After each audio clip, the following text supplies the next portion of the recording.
চোখ বিক্রি করে আমি এই শহরে এসেছি, চারিদিকে তাই কাউকে দেখি না। পথের মধ্যে একজন বলেছিল, কান দুটো রেখে যাও। ভালো দামে রেখেও এলাম।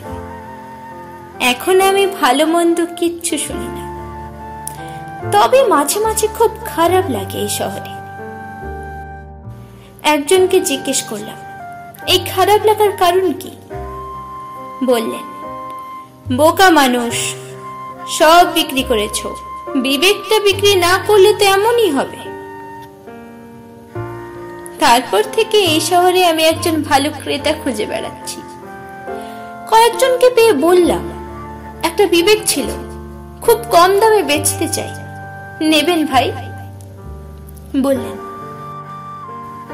মাথা খারাপ, এইমাত্র নিজেরটাই বেঁচে আসলাম,